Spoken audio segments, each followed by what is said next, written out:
क्या आप जानते हैं भारत का एकमात्र सक्रिय ज्वालामुखी अंडमान तथा निकोबार द्वीप समूह के बैरन द्वीप पर स्थित है।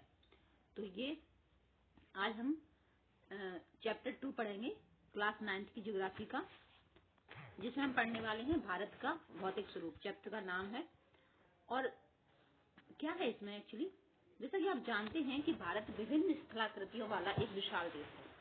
आप किस प्रकार के क्षेत्र या भूभाग में रहते हैं? यदि आप मैदानी क्षेत्र में रहते हैं तो आप वहां के दूर तक पहले विशाल मैदान से परिचित होंगे, और यदि पर्वतीय क्षेत्र के निवासी हैं तो आप पर्वतीय ढलानों और घाटियों से भलीभांति परिचित होंगे। वास्तव में हमारे देश में हर प्रकार की भू आकृतियां पाई जाती हैं, जैसे पर्वत हो गए, मैदान हो गए, मरुस्थल, पठार तथा द्वीप समूह। आप यह सोच रहे होंगे कि इन विभिन्न प्रकार की भू आकृतियां कैसे बनी। तो अब हम भारत की मुख्य भू आकृतियों की विशेषताएं तथा उनकी संरचना के बारे में जानेंगे। तो पहली बात तो ये कि यहाँ विभिन्न प्रकार की शैलें पाई जाती हैं, जिनमें से कुछ संगमरमर की तरह कठोर होती हैं, जिसका प्रयोग ताजमहल के निर्माण में हुआ है, और कुछ सैल खड़ी की तरह मुलायम, और जिसका प्रयोग टेल्कम पाउडर बनाने में होता है। तो एक स्थान से दूसरे स्थान पर मृदा के रंगों में भिन्नता पाई जाती है, क्योंकि मृदा विभिन्न प्रकार की शैलों से बनी होती है। क्या आपने कभी इन विविधताओं के कारणों के बारे में सोचा है? इनमें से अधिकतर विविधताएं शैलों के निर्माण में विभिन्नता के कारण होती हैं। तो कुछ प्रमाणों पर आधारित सिद्धांतों की सहायता से भूगर्भ शास्त्रियों ने इन भौतिक आकृतियों के निर्माण की व्याख्या करने की कोशिश की है। तो इसी तरह का सर्वमान्य सिद्धांत है जिसे प्लेट विवर्तनिक का सिद्धांत कहते हैं। इस सिद्धांत के अनुसार पृथ्वी की ऊपरी परपटी 7 बड़ी एवं कुछ छोटी प्लेटों से बनी है। तो प्लेटों की गति के कारण प्लेटों के अंदर एवं ऊपर की ओर स्थित महाद्वीपीय शैलों में दबाव उत्पन्न होता है। इसके परिणाम स्वरूप बलन, भ्रंशीकरण तथा ज्वालामुखी क्रियाएं होती हैं। तो हमने देखा अभी भारत का एकमात्र ज्वालामुखी, जहां से हमने चैप्टर स्टार्ट किया था, कहां पर है याद होगा। सामान्य तौर पर इन प्लेटों की गतियों को 3 वर्गों में विभाजित किया गया है। ये आप प्लेट देख पा रहे हैं। जब प्लेटें एक दूसरे की तरफ आती हैं तो उसे हम अभिसारी परिसीमा कहते हैं, इस तरह की प्लेटों की गति को। और जब प्लेटें एक दूसरे से दूर जाती हैं तो उसे हम अपसारी कहते हैं। अपसारी का मतलब होता है फैलना, ठीक है। और रूपांतर होता है तीसरा, जिसमें क्या है, प्लेट की दिशा ही बदल जाती है, ठीक है। एक ऊपर की तरफ जा रही है, एक नीचे की तरफ आ रही है, ठीक है। इस तरह से क्या होता है, पृथ्वी पर जो द्वीप है उनमें परिवर्तन होता रहता है। तो देखिए, पृथ्वी पर ये प्लेटें हैं, यूरेशियन प्लेट, अफ्रीकी प्लेट, दक्षिण अमेरिकी प्लेट, उत्तर अमेरिकी प्लेट और इंडो ऑस्ट्रियन प्लेट। और यूरेशियन प्लेट ये वही आ गया वापस से एक्चुअली। तो यही इसी का पार्ट है, ये सेम ही है, इसको अलग से इसलिए दिखाया गया है क्योंकि ये जो पूरा पार्ट पहले एक ही था, ठीक है। यह पैमाने पर नहीं है, इसलिए यहाँ लिखा हुआ भी है, ठीक है। यह पैमाने पर नहीं है कि ये ही इतना मैप है यहाँ तक का, ठीक है। तो ये प्लेटें हैं और यहाँ आर्कटिक प्लेट है। क्योंकि यहाँ बर्फ है पूरे उस पर, तो इसलिए इस तरह से दिख नहीं रही है, लेकिन यहाँ पे भी प्लेट है, तभी तो यहाँ पृथ्वी है, सरफेस है। नहीं तो फिर पानी ही पानी होता, जैसा कि, और फिर वो क्या बन जाते, महासागर बन जाते। तो अब मैं जो बोलूंगी उसे थोड़ा ध्यान से सुनना कि कुछ प्लेटें एक दूसरे के करीब आती हैं और अभिसारित परिसीमा का निर्माण करती हैं, जबकि कुछ प्लेटें एक दूसरे से दूर जाती हैं और अपसारित परिसीमा का निर्माण करती हैं। जब दो प्लेटें एक दूसरे के करीब आती हैं तब या तो वे टकराकर टूट सकती हैं या एक प्लेट फिसलकर दूसरी प्लेट के नीचे जा सकती है। तो कभी कभी वे एक दूसरे के साथ क्षैतिज दिशा में भी गति करती हैं। मतलब ऊपर मैंने अभी दिखाया ना चित्र में, आप देख के समझ गए होंगे, वही चीज यहाँ पे लिखी हुई है, यानी कि विपरीत दिशा में, और रूपांतर परिसीमा का निर्माण करती हैं। इन प्लेटों में लाखों वर्षों से हो रही गति के कारण महाद्वीपों की स्थिति तथा आकार में परिवर्तन आया है। भारत की वर्तमान स्थलाकृति का विकास भी इसी प्रकार की गति से प्रभावित हुआ है। तो विश्व के अधिकतर ज्वालामुखी एवं भूकंप संभावी क्षेत्र प्लेट के किनारों पर स्थित हैं, लेकिन कुछ प्लेटों के अंदर भी पाए जाते हैं। तो सबसे प्राचीन भूभाग अर्थात प्रायद्वीपीय भाग, जिसे हम गोंडवाना भूमि का एक हिस्सा था, गोंडवाना भूमि भूभाग के विशाल क्षेत्र में भारत, ऑस्ट्रेलिया, दक्षिण अफ्रीका, दक्षिण अमेरिका तथा अंटार्कटिक के क्षेत्र शामिल थे। संवहनी धाराओं ने भूपरपट्टी को अनेक टुकड़ों में विभाजित कर दिया और इस प्रकार भारत ऑस्ट्रेलिया की प्लेट गोंडवाना भूमि से अलग हो गया। अलग होने के बाद उत्तर दिशा की ओर प्रवाहित होने लगा। ये जो भारत ऑस्ट्रेलिया पहले क्या था, एक ही था, फिर भारत क्या हुआ, उत्तर की तरफ, ऊपर की तरफ बहने लगा और उत्तर दिशा के प्रवाह के परिणाम स्वरूप ये प्लेट अपने से अधिक विशाल प्लेट यूरेशियन प्लेट से टकराई। ठीक है, एक और प्लेट थी यूरेशियन प्लेट, उससे टकराई। तो इस टकराव के कारण इन दोनों प्लेटों के बीच स्थित टैथिस यानी भू अवनति के अवसादी चट्टान और बलित होकर हिमालय तथा पश्चिमी एशिया की पर्वतीय श्रृंखला के रूप में विकसित हो गए। अब आप समझ गए होंगे कि ये जो प्लेट थी, कौन सी प्लेट थी, गोंडवाना। तो गोंडवाना क्या था, ये प्राचीन विशाल महाद्वीपी पेंजिया का दक्षिणतम भाग है। ठीक है, गोंडवाना जो भूमि है जिसके उत्तर में अंगारा भूमि है। तो टैथिस के हिमालय के रूप में ऊपर उठने तथा प्रायद्वीपीय पठार के उत्तरी किनारे के नीचे धंसने के परिणाम स्वरूप एक बहुत बड़ी द्रोणी का निर्माण हुआ। समय के साथ साथ यह बेसिन उत्तर के पर्वतों एवं दक्षिण के प्रायद्वीपीय पठारों से बहने वाली नदियों के अवसादी निक्षेपों द्वारा धीरे धीरे भर गया।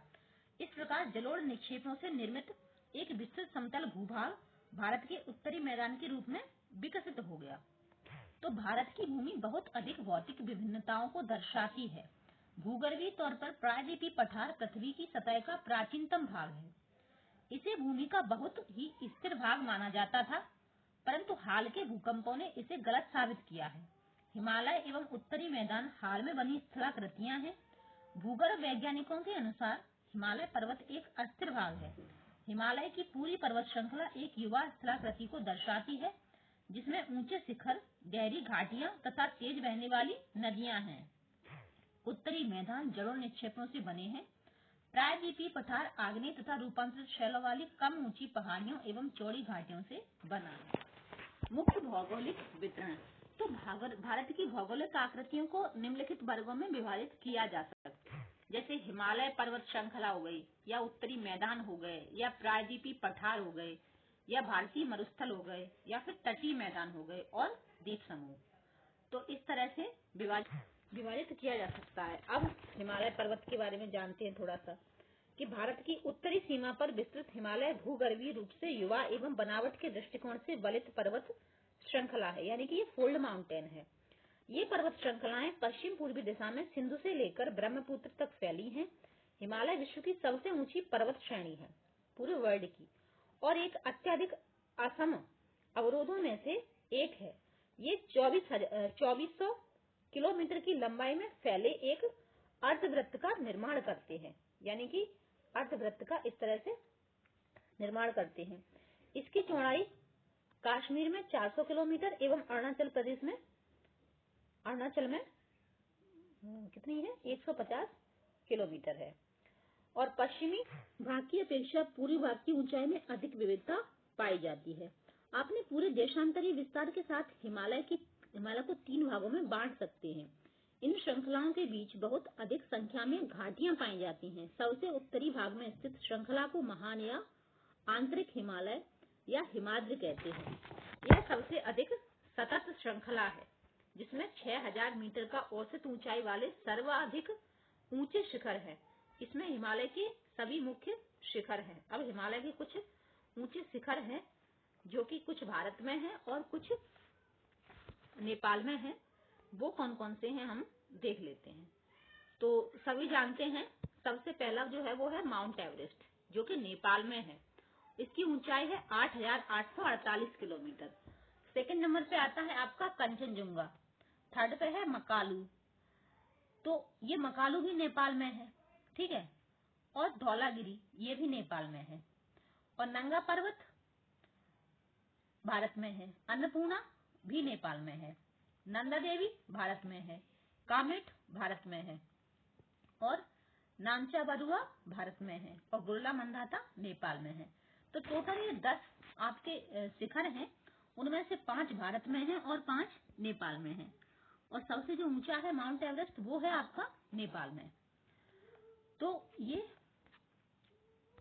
आपका यहाँ आप देख पा रहे हैं हिमालय पर्वत है। अब यदि इसे इंडिया के मैप में देखना चाहें तो ये देखिए यहाँ से यहाँ तक फैला हुआ ये सारा क्या है, हिमालय पर्वत है, जो क्या है अर्धवृत्त बना रहा है, जैसा कि हमने देखा है। ठीक है, अब इसमें कौन कौन से आते हैं, तो ये एवरेस्ट की चोटी आप देख पा रहे होंगे, मैं पेंसिल से मार्क करूंगी तो शायद दिखाई ना दे ठीक से, रेड पहले से ही रेड है तो दूसरा पेन ले लेते हैं। ये देखिए एवरेस्ट है, और फिर दूसरा है ये कंचनजंगा। ठीक है, और ये धौलागिरी है, गुर्रा मंदाता है, नंदा देवी, कामेट, ये सारे क्या है, अन्नपूर्णा, ये सब क्या है आपकी हिमालय की सबसे ऊंची चोटियां हैं 10। ठीक है, और ये पूरा हिमालय है जो कि अर्धवृत्त बना रहा है। फिर और भी पर्वत हैं, और पर्वत श्रेणियां हैं, जैसे सुलेमान श्रेणी हो गई, हिंदुकुश, पामीर ग्रंथि या कुनलुन श्रेणी, ये सब भी हैं। और इसके अलावा यदि हम पूरा इंडिया का मैप देखना चाहें, जैसे ये है पूरी इंडिया में, ये तो हिमालय की तरफ हो गए। ठीक है, इसके अलावा भी हैं, जैसे कि ये थोड़ा बड़ा करने से बेहतर रहेगा, हिमालय तो हमने देख ही लिया है, अब उसके नीचे वाले पार्ट को देखते हैं। तो ये यहाँ से भी क्वेश्चन आते हैं आपके, कि इसको कोंकण बोलते हैं और पश्चिमी घाट बोलते हैं। ठीक है, क्योंकि पश्चिम की तरफ है, और इसको बोलते हैं पूर्वी घाट। और ये महादेव पहाड़ियां, सतपुड़ा, विंध्य श्रेणी और अरावली, ये कहाँ पर है, राजस्थान में है, ये मध्य प्रदेश में है, ये मध्य प्रदेश है, ये राजस्थान है।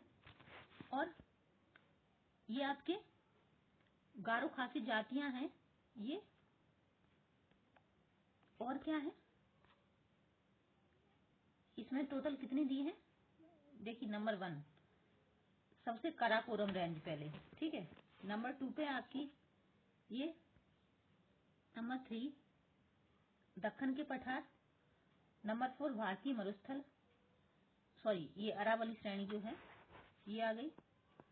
नंबर 5 पे ये पश्चिमी घाट और दक्षिणी घाट दोनों नंबर 5 पे ही है, और फिर लक्षद्वीप में है और अंडमान निकोबार में है। तो यहाँ क्या है, ये ऊपर की तो हम देख चुके हैं, सुलेमान श्रेणी वगैरह। और फिर हमारा क्या आ जाता है कि महान हिमालय के बल, ये देखिए महान हिमालय के बलय की प्रकृति असममित है।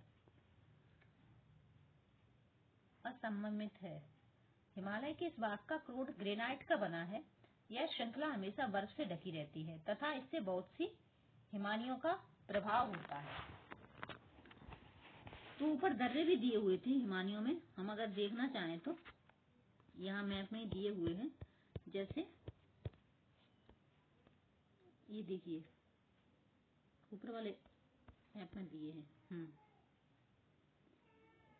जैसे ये आप देख पा रहे होंगे, हमने क्लास इससे पहले जो ज्योग्राफी पढ़ी थी उसमें ला का मतलब होता है पर्वतीय दर्रा, जुंगलाला, लद्दाख, और ये अशील दर्रा है, ये सब किसमें है, लद्दाख श्रेणी। और कौन कौन से, ये बारा लाचा, और इसमें आप देख पा रहे हैं, तो यही सब है। ठीक है, और फिर है हिमाद्री के दक्षिण में स्थित श्रृंखला सबसे अधिक असम है एवं हिमाचल या निम्न हिमालय के नाम से जानी जाती है। इन श्रृंखलाओं का निर्माण मुख्यतः अत्यधिक संपीड़ित तथा परिवर्तन शैलों से हुआ है। इनकी ऊंचाई 3700 मीटर से 4500 मीटर के बीच तथा औसत चौड़ाई 50 किलोमीटर है, जबकि पीर पंजाब श्रृंखला सबसे लंबी तथा सबसे महत्वपूर्ण श्रृंखला है। धौलाधर एवं महाभारत श्रृंखलाएं भी महत्वपूर्ण हैं।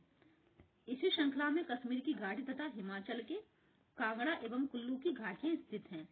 इस क्षेत्र को पहाड़ी नगरों के लिए जाना जाता है। तो अब यहाँ पूछा गया है कि एटलस में मसूरी, नैनीताल एवं रानीखेत की स्थिति देख के उनके राज्यों के नाम लिखना है। तो जो मसूरी है वो भारत के उत्तराखंड राज्य का एक पर्वतीय नगर है, और जिसे पर्वतों की रानी भी कहा जाता है। तो ये कहाँ पर है, हिमालय पर्वत के मध्य में स्थित है। ठीक है, जो हिमालय की श्रेणी हमने अभी देखी थी उसके सेंटर में है। तो नैनीताल और रानी खेत ये सब भी दोनों कहाँ पर हैं? उत्तराखंड में ही है। ठीक है, और नैनीताल जो है वो उत्तराखंड का एक जिला है नैनीताल, वहीं पर है और पर्यटक स्थल है, इसलिए यहाँ लिखा हुआ है। अब आते हैं कि हिमालय की सबसे बाहरी श्रृंखला को शिवालिक कहा जाता है, जो सबसे बाहर है, हमने भी ऊपर देखा था। इनकी चौड़ाई 10 से 50 किलोमीटर तथा ऊंचाई 900 से 1100 मीटर के बीच है। ये श्रृंखलाएं उत्तर में स्थित मुख्य हिमालय की श्रृंखलाओं से नदियों द्वारा लाई गई असंपीडित अवसादों से बनी है। ये घाटियां बजरी तथा जलोढ़ की मोटी परत से ढकी हुई है। निम्न हिमाचल तथा शिवालिक के बीच में स्थित लंबवत घाटी को दून के नाम से जाना जाता है। कुछ प्रसिद्ध दून है, देहरादून है, कोटली दून है और पाटली दून है। तो इस उत्तर दक्षिण के अतिरिक्त हिमालय को पश्चिम से पूर्व तक स्थित क्षेत्रों के आधार पर भी विभाजित किया गया है। इन वर्गीकरणों को नदी घाटियों की सीमाओं के आधार पर किया गया है। उदाहरण के लिए सतलुज एवं सिंधु के बीच स्थित हिमालय के भाग को पंजाब हिमालय के नाम से जाना जाता है, लेकिन पश्चिम से पूर्व तक क्रमशः इसे कश्मीर तथा हिमाचल हिमालय के नाम से भी जाना जाता है। सतलुज तथा काली नदियों के बीच स्थित हिमालय के भागों को कुमाऊं हिमालय के नाम से भी जाना जाता है। काली तथा तिस्ता नदियां नेपाल हिमालय का एवं तिस्ता तथा दिहांग नदियां असम हिमालय की सीमांकन करती हैं। हिमालय के कुछ क्षेत्रीय नाम पता कीजिए। ब्रह्मपुत्र हिमालय की सबसे पूर्वी सीमा बनाती है। दिहांग महाखंड गॉर्ज के बाद हिमालय दक्षिण की ओर एक तीखा मोड़ बनाते हुए भारत की पूर्वी सीमा के साथ फैल जाता है। इन्हें पूर्वांचल या पूर्वी पहाड़ियां तथा पर्वत श्रृंखलाओं के नाम से जाना जाता है। ये पहाड़ियां उत्तर पूर्वी राज्यों से होकर गुजरती हैं तथा मजबूत बलुआ पत्थरों जो अवसादी शेल्फ हैं से बनी हैं। ये घने जंगलों से ढकी हैं तथा अधिकतर समानांतर श्रृंखलाओं एवं घाटियों के रूप में फैली हैं। पूर्वांचल में पटकाई, नागा, मिजो तथा मणिपुर पहाड़ियां शामिल हैं। तो क्या आप जानते हैं कि ब्रह्मपुत्र नदी में स्थित माजुली विश्व का सबसे बड़ा नदी द्वीप है, जहाँ लोगों का निवास है। 320 किलोमीटर चौड़ा है। यह सघन जनसंख्या वाला भौगोलिक क्षेत्र है। समृद्ध मृदा आवरण, पर्याप्त पानी की उपलब्धता एवं अनुकूल जलवायु के कारण कृषि की दृष्टि से यह भारत का अत्यधिक उत्पादक क्षेत्र है। उत्तरी पर्वत से आने वाली नदियां निक्षेपण कार्य में लगी हैं। नदी के निचले भागों में ढाल कम होने के कारण नदी की गति कम हो जाती है, जिसके परिणाम स्वरूप नदी द्वीपों का निर्माण होता है। ये नदियां अपने निचले भाग में गाढ़ एकत्र हो जाने के कारण बहुत सी धाराओं में बढ़ जाती हैं। इन धाराओं को वितरिका कहा जाता है। उत्तरी मैदान को मोटे तौर पर 3 उपवर्गों में विभाजित किया गया है। उत्तरी मैदान के पश्चिम भाग को पंजाब का मैदान कहा जाता है और सिंधु तथा इसकी सहायक नदियों के द्वारा बनाए गए मैदान का बहुत बड़ा भाग पाकिस्तान में स्थित है। सिंधु तथा इसकी सहायक नदियां झेलम, चेनाब, रावी, ब्यास तथा सतलुज हिमालय से निकलती हैं। मैदानों के इस भाग में दोआब की संख्या बहुत अधिक है। फिर आते आपके उत्तरी मैदान के उत्तरी मैदान 3 प्रमुख नदियों प्रणालियों जैसे सिंधु, गंगा एवं ब्रह्मपुत्र तथा इनकी सहायक नदियों से बना है। यह मैदान जलोढ़ मृदा से बना है। लाखों वर्षों में हिमालय के गिरिपाद में स्थित बहुत बड़े बेसिन द्रोणी में जलोढ़ के निक्षेप हुआ है, जिससे ये उपजाऊ मैदान का निर्माण हुआ है। इसका विस्तार 7 लाख वर्ग किलोमीटर के क्षेत्र पर है। यह मैदान लगभग 2400 किलोमीटर लंबा एवं 240 से 320 किलोमीटर चौड़ा है। अभी मैंने ये पढ़ दिया, शायद दोबारा से मैं ध्यान नहीं दे पाई। तो उत्तरी मैदान मोटे तौर पर 3 उपवर्गों में विभाजित किया गया है। रीडिंग में यही होता है। चलिए फिर से देख लेते एक बार। उत्तरी मैदान की व्याख्या समानता इसके उच्चावच। तो गंगा के मैदान का विस्तार घग्गर तथा तिस्ती नदियों के बीच है। यह उत्तरी भारत के राज्यों हरियाणा, दिल्ली, उत्तर प्रदेश, बिहार, झारखंड के कुछ भाग तथा पश्चिम बंगाल में फैला है। ब्रह्मपुत्र का मैदान इसके पश्चिम विशेषकर असम में स्थित है। उत्तरी मैदान की व्याख्या सामान्यतः इसके उच्चावचों में बिना किसी विविधता वाले समतल स्थल के रूप में की जाती है। यह सही नहीं है। इन विस्तृत मैदानों की भौगोलिक आकृतियों में भी विविधता है।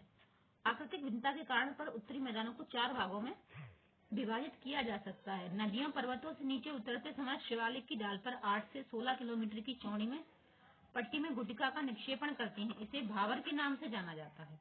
तो याद रखना, यहाँ से क्वेश्चन आता है कि भावर क्या होता है। और सभी सरिताएं इस भावर पट्टी में विलुप्त हो जाती हैं। इस पट्टी के दक्षिण में ये सरिताएं एवं नदियां पुनः निकल आती हैं एवं नम तथा दलदली क्षेत्र का निर्माण करती हैं, जिसे तराई कहा जाता है।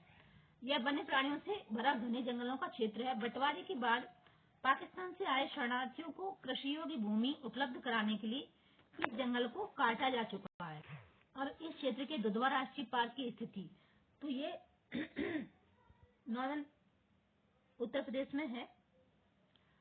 उत्तरी मैदान का सबसे विशालतम भाग पुराने जलोढ़ का बना है। वे नदियों के बाढ़ वाले मैदान के ऊपर स्थित हैं तथा वेदिका जैसी आकृति प्रदर्शित करते हैं। इस भाग को भांगर, उतरता भांवर तथा भांगर के नाम से जाना जाता है। इस क्षेत्र की मृदा में चूनेदार निक्षेप पाए जाते हैं जिसे स्थानीय भाषा में कंकर कहा जाता है। बाढ़ वाले मैदानों के नए तथा युवा निक्षेपों को खादर कहा जाता है। ये जो वर्ड है इनको थोड़ा ध्यान देना। इनका लगभग प्रत्येक वर्ष पुनर्निर्माण होता है, इसलिए ये उपजाऊ होते हैं तथा गहन खेती के लिए आदर्श होते हैं। एवं गोलाकार पहाड़ियां हैं। फिर आते हैं आपके प्रायद्वीपीय पठार। प्रायद्वीपीय पठार एक मेज की आकृति वाला स्थल है जो पुराने क्रिस्टलीय, आग्नेय तथा रूपांतरित शैलों से बना है। यह गोंडवाना भूमि के टूटने एवं अपवाह के कारण बना था तथा यही कारण है कि यह प्राचीनतम भूभाग का एक हिस्सा है। इस पठारी भाग में चौड़ी तथा छिछली एवं गोलाकार पहाड़ियां हैं। इस पठार के दो मुख्य भाग हैं, मध्य उच्च भूमि तथा दक्कन का पठार। नर्मदा नदी के उत्तर में प्रायद्वीपीय पठार का वह भाग जो कि मालवा के पठार के अधिकतर भागों पर फैला है उसे मध्य उच्च भूमि के नाम से जाना जाता है। विंध्य श्रृंखला दक्षिण में मध्य उच्च भूमि तथा उत्तर पश्चिम में अरावली से घिरी है। पश्चिम में यह धीरे धीरे राजस्थान के बलुई तथा पथरीले मरुस्थल से मिल जाती है। इस क्षेत्र में बहने वाली नदियां चंबल, सिंध, बेतवा, केन तथा दक्षिण पश्चिम से उत्तर पूर्व की तरफ बहती हैं। इस प्रकार वे इस क्षेत्र के ढाल को दर्शाती हैं। मध्य उच्च भूमि पश्चिम में चौड़ी लेकिन पूर्व में संकीर्ण है। इस पठार के पूर्वी विस्तार को स्थानीय रूप से बुंदेलखंड तथा बघेलखंड के नाम से जाना जाता है। इसके और पूर्व के विस्तार को दामोदर नदी द्वारा अपवाहित छोटा नागपुर पठार दर्शाता है। दक्षिण का पठार एक त्रिभुजाकार भूभाग है जो नर्मदा नदी के दक्षिण में स्थित है। उत्तर में इसके चौड़े आधार पर सतपुड़ की श्रृंखला है, जबकि महादेव, कैमूर की पहाड़ी तथा मैकाल श्रृंखला इसके पूर्वी विस्तार हैं। भारत के भौतिक मानचित्र पर इन पहाड़ियों एवं श्रृंखलाओं की स्थिति को ज्ञात करें। दक्षिण का पठार पश्चिम में ऊंचा एवं पूर्व की ओर कम ढाल वाला है। इस पठार का एक भाग उत्तर पूर्व में भी देखा जाता है जिसे स्थानीय रूप से मेघालय, कार्बी एंगलोंग पठार तथा उत्तर कचार पहाड़ी के नाम से जाना जाता है। यह एक वंश के द्वारा छोटा नागपुर पठार से अलग हो गया है। पश्चिम से पूर्व की ओर तीन महत्वपूर्ण श्रृंखलाएं गारो, खासी तथा जयंतियां हैं। दक्षिण के पठार के पूर्वी एवं पश्चिमी सिरे पर क्रमशः पूर्वी तथा पश्चिमी घाट स्थित हैं। पश्चिमी घाट पश्चिमी तट के समानांतर स्थित हैं। वे सतत हैं तथा उन्हें केवल दर्रों के द्वारा ही पार किया जा सकता है। भारत के भौतिक मानचित्र में थाल घाट, भोर घाट तथा पाल घाट की स्थिति ज्ञात करें। पश्चिमी घाट पूर्वी घाट की अपेक्षा ऊंचे हैं। तो अभी हमने ऊपर बताया था पश्चिमी घाट पश्चिम में है, पूर्वी घाट पूर्व में है, लेकिन यहाँ आपको थाल घाट और भोर घाट की स्थिति पता करने के लिए कह रहे हैं। तो पूर्वी घाट के 600 मीटर की औसत ऊंचाई की तुलना में पश्चिमी घाट की ऊंचाई 900 से 1600 मीटर है। पूर्वी घाट का विस्तार महानदी घाटी से दक्षिण में नीलगिरी तक है। पूर्वी घाटी का विस्तार सतत नहीं है, ये अनियमित है एवं बंगाल की खाड़ी में गिरने वाली नदियों ने इनको काट दिया है। पश्चिमी घाट में पर्वतीय वर्षा होती है। यह वर्षा घाट के पश्चिम ढाल पर आर्द्र हवा के टकराकर ऊपर उठने के कारण होती है। पश्चिमी घाट को विभिन्न स्थानीय नामों से जाना जाता है। पश्चिमी घाट की ऊंचाई उत्तर से दक्षिण की ओर बढ़ती जाती है। इस भाग के शिखर ऊंचे हैं जैसे अनाई मुंडी। ठीक है, अनाई मुंडी पश्चिमी घाट का सबसे ऊंचा शिखर है 2695 मीटर तथा डोडा बेटा 2633 मीटर। तो पूर्वी घाट का सबसे ऊंचा शिखर जो है वो महेंद्रगिरी है, ठीक है, जो कि 1500 मीटर है। पूर्वी घाट के दक्षिण पश्चिम में शेवराय तथा जावेड़ी की पहाड़ियां स्थित हैं। उडंगमंगलम जिसे ऊटी के नाम से जाना जाता है तथा कोडईकनाल जिसे प्रसिद्ध पहाड़ी नगरों की स्थिति मानचित्र में ज्ञात कीजिए। प्रायद्वीपीय पठार की एक विशेषता यहाँ पाई जाने वाली काली मृदा है जिसे दक्कन ट्रैम्प के नाम से जाना जाता है। इसकी उत्पत्ति ज्वालामुखी से हुई है, इसलिए इसके शैल आग्नेय हैं। वास्तव में इन शैलों का समय के साथ अपरदन हुआ है जिनसे काली मृदा का निर्माण हुआ है। अरावली की पहाड़ियां प्रायद्वीपीय पठार के पश्चिम एवं उत्तर पश्चिम किनारे पर स्थित हैं। ये बहुत अधिक अपरदित एवं खंडित पहाड़ियां हैं। ये गुजरात से लेकर दिल्ली तक दक्षिण पश्चिम एवं पूर्व दक्षिण दिशा में फैली हैं। फिर है भारतीय मरुस्थल। अरावली पहाड़ी के पश्चिम किनारे पर थार का मरुस्थल स्थित है। यह बालू के टिब्बे से ढका एक तरंगित मैदान है। इस क्षेत्र में प्रतिवर्ष 150 मिलीमीटर से भी कम वर्षा होती है। इस शुष्क जलवायु वाले क्षेत्र में वनस्पति बहुत कम है। वर्षा ऋतु में ही कुछ सरिताएं दिखती हैं और उसके बाद वे बालू में ही विलीन हो जाती हैं। सरिताएं यानी कि नदियां। पर्याप्त जल नहीं मिलने से वे समुद्र तक नहीं पहुंच पाती। केवल लूनी ही इस क्षेत्र की सबसे बड़ी नदी है। कहाँ की? थार मरुस्थल की। ठीक है। बरकान अर्धचंद्राकार बालू का टीला का विस्तार बहुत अधिक क्षेत्र पर होता है, लेकिन लंबवत टीले भारत पाकिस्तान सीमा के प्रमुखता से पाए जाते हैं। ये आप देख पा रहे हैं भारतीय मरुस्थल है। तो यदि आप जैसलमेर जाएं तो बरकान के समूह देख सकते हैं। फिर है तटीय मैदान। प्रायद्वीपीय पठार के किनारे संकीर्ण तटीय पट्टियों का विस्तार है। यह पश्चिम में अरब सागर से लेकर पूर्व में बंगाल की खाड़ी तक विस्तृत है। पश्चिमी तट, पश्चिमी घाट तथा अरब सागर के बीच स्थित एक संकीर्ण मैदान है। इस मैदान के 3 भाग हैं। तट के उत्तरी भाग को कोंकण, मुंबई तथा गोवा और मध्य भाग को कन्नड़ मैदान एवं दक्षिणी भाग को मालाबार तट कहा जाता है। बंगाल की खाड़ी के साथ विस्तृत मैदान चौड़ा एवं समतल है। उत्तरी भाग में इसे उत्तरी सरकार कहा जाता है, जबकि दक्षिणी भाग में कोरोमंडल। ठीक है, याद रखना, यहाँ से प्रश्न आएगा। तट के नाम से जाना जाता है। ये आपके तटीय मैदान है जिसमें बड़ी नदियां हैं, महानदी और गोदावरी। कृष्णा तथा कावेरी इस तट पर विशाल डेल्टा का निर्माण करती हैं। चिल्का झील पूर्व तट पर स्थित एक महत्वपूर्ण भूलक्षण है। तो क्या आप जानते हैं कि चिल्का झील भारत में खारे पानी की सबसे बड़ी झील है? यह कहाँ पर है? उड़ीसा में महानदी डेल्टा के दक्षिण में स्थित है। ठीक है, तो ये चिल्का झील कहाँ पर है? ये आपका जीके का भी क्वेश्चन हो जाएगा और आपका ज्योग्राफी तो है ही। फिर आते हैं आपके द्वीप समूह। तो आप पहले ही देख चुके हैं, भारत का मुख्य स्थल भाग अत्यधिक विशाल है। इसके अतिरिक्त भारत में दो द्वीप का समूह भी स्थित है। क्या आप इन द्वीप समूह को पहचान सकते हैं? तो ये एक द्वीप है। कौन सा है? तो केरल के मालाबार के तट के पास स्थित लक्षद्वीप की स्थिति को ज्ञात करना है। मैप में सभी अब तक 8th क्लास तक आते आते इतना तो जान गए होंगे कि लक्षद्वीप अरब सागर में है। ठीक है। द्वीपों का यह समूह छोटे प्रवाल द्वीपों से बना है। पहले इनको लकाद्वीप, मिनिकॉय तथा एमिन द्वीप के नाम से जाना जाता था। देखिए, लकाद्वीप, मिनिकॉय और एमिन द्वीप। लेकिन 1973 में इनका नाम लक्षद्वीप रखा गया। ठीक है, पहले ये द्वीप थे, कई द्वीपों का समूह था ना। तो यह 32 वर्ग किलोमीटर के छोटे से क्षेत्र में फैला है। कवारती द्वीप लक्षद्वीप का प्रशासनिक मुख्यालय है, यानी कि यहाँ की राजधानी है। तो इस द्वीप समूह पर पादप तथा जंतु के बहुत से प्रकार पाए जाते हैं। पिटली द्वीप, जहाँ मनुष्य का निवास नहीं है, वह एक पक्षी अभयारण्य है। अब बंगाल की खाड़ी में उत्तर से दक्षिण की तरफ फैले द्वीपों की श्रृंखला की ओर ध्यान दीजिए। ये क्या है? अंडमान और निकोबार के द्वीप समूह है। यह द्वीप समूह आकार में बड़ी संख्या में बहुल तथा बिखरे हुए हैं। यह द्वीप समूह मुख्यतः 2 भागों में बांटा गया है, उत्तर में अंडमान तथा दक्षिण में निकोबार। यह माना जाता है कि यह द्वीप समूह निमज्जित पर्वत श्रेणियों के शिखर हैं। यह द्वीप समूह देश की सुरक्षा के लिए बहुत महत्वपूर्ण है। इन द्वीप समूह में पाए जाने वाले पादप एवं जंतु में बहुत अधिक विविधता है। ये द्वीप विषुवत वृत्त के समीप स्थित है एवं यहाँ की जलवायु विषुवतीय है तथा यह घने जंगलों से आच्छादित है। तो क्या आप जानते हैं, भारत का एकमात्र, यहाँ से हमने चैप्टर स्टार्ट किया था, सक्रिय ज्वालामुखी अंडमान और निकोबार द्वीप समूह के बैरन द्वीप पर ही स्थित है। तो विभिन्न भू आकृतियों विभागों का विस्तृत विवरण प्रत्येक विभाग की विशेषताएं स्पष्ट करता है, परंतु यह स्पष्ट है कि विभाग एक दूसरे के पूरक है और वे देश को प्राकृतिक संसाधनों में समृद्ध बनाते हैं। उत्तरी पर्वत जल एवं वनों के प्रमुख स्रोत हैं। उत्तरी मैदान देश के अन्न भंडार हैं। इनसे प्राचीन सभ्यताओं के विकास को आधार मिला। पठारी भाग खनिजों के भंडार हैं, जिनसे देश के औद्योगिकरण में विशेष भूमिका निभाई है। तटीय क्षेत्र मत्स्यन और पोत संबंधी क्रियाकलापों के लिए उपयुक्त स्थान है। इस प्रकार देश की विविध भौतिक आकृतियां भविष्य के विकास की अनेक संभावनाएं प्रदान करती हैं। अब हमारा ये क्वेश्चन आंसर आ गया है, तो चैप्टर खत्म हो चुका है। फटाफट से कर लेते हैं कि एक स्थलीय भाग जो 3 ओर से समुद्र से घिरा हो उसको प्रायद्वीप कहते हैं। ठीक है। फिर है भारत के पूर्वी भाग में म्यांमार की सीमा का निर्धारण करने वाले पर्वतों का संयुक्त। एक मिनट, इसको थोड़ा छोटा कर लेते हैं। नाम क्या है?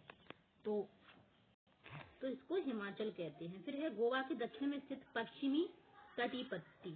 तो गोवा के दक्षिण में आपकी जो वो क्या कहते हैं इसको, अरे तो इसको कांकड़ कहते हैं। फिर है पूर्वी घाट का सर्वोच्च शिखर। तो पूर्वी घाट का सर्वोच्च शिखर जो है महेंद्रगिरी है। फिर है, ये संक्षेप में उत्तर देना है, तो इन्हें बात में करूंगी, वो थोड़ा टाइम कम बचा है। तो नेक्स्ट चैप्टर स्टार्ट करने से पहले इसके क्वेश्चन आंसर कर लेंगे हम। तो अभी मिलते हैं नेक्स्ट वीडियो में, तब तक के लिए धन्यवाद।